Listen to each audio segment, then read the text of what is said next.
പട്ടികജാതി പട്ടികവർഗ വിഭാഗങ്ങളുടെ ഉന്നമനത്തിനായി നീക്കിവെച്ചിട്ടുള്ള പ്ലാൻ ഫണ്ടുകൾ ഒരു കാരണവശാലും വെട്ടിക്കുറയ്ക്കില്ലെന്ന് മന്ത്രി മോൻസ് ജോസഫ്. ഭവനരഹിതരായ പട്ടികജാതി പട്ടികവർഗ വിഭാഗക്കാർക്ക് ഹൗസിംഗ് ബോർഡ് മുഖേന വീടുകൾ ലഭ്യമാക്കുവാൻ മുൻഗണന നൽകുമെന്നും അദ്ദേഹം വ്യക്തമാക്കി. വൈക്കത്ത് സംഘടിപ്പിച്ച അയ്യങ്കാളി ജന്മദിനാഘോഷ ചടങ്ങിൽ സംസാരിക്കുകയായിരുന്നു മന്ത്രി.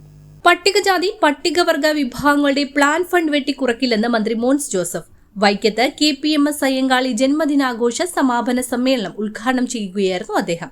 സർക്കാർ അനുവദിക്കുന്ന തുക 30% വെട്ടിച്ചുരുക്കിയപ്പോൾ ആദ്യം 50% വെട്ടിച്ചുരുക്കി, പിന്നീട് 50%, 30% വെട്ടിച്ചുരുക്കി.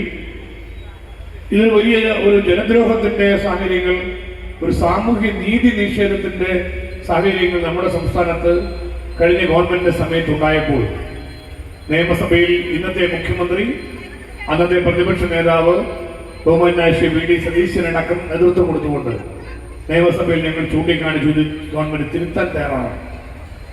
തിരുത്തുമെന്ന് പറഞ്ഞെങ്കിലും നടപടികളിൽ മാറ്റമുണ്ടാകുമെന്ന് പറഞ്ഞെങ്കിലും നടപടികളിൽ മാറ്റമുണ്ടായില്ല.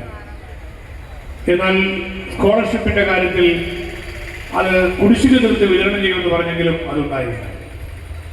എന്നാൽ പുതിയ ഗവൺമെന്റ് അധികാരത്തിൽ വന്നതിന് ശേഷം പട്ടികജാതി പട്ടികവർഗ ജനവിഭാഗങ്ങൾക്ക് വേണ്ടിയുള്ള പ്ലാൻ ഫണ്ട് വെട്ടിക്കുറയ്ക്കുന്ന പ്രശ്നമില്ല എന്ന് ആദ്യത്തെ തീരുമാനത്തിൽ തന്നെ UDF സർക്കാർ തീരുമാനിച്ചു എന്ന സന്തോഷ വാർത്ത ഞാൻ അറിയിക്കുകയാണ്.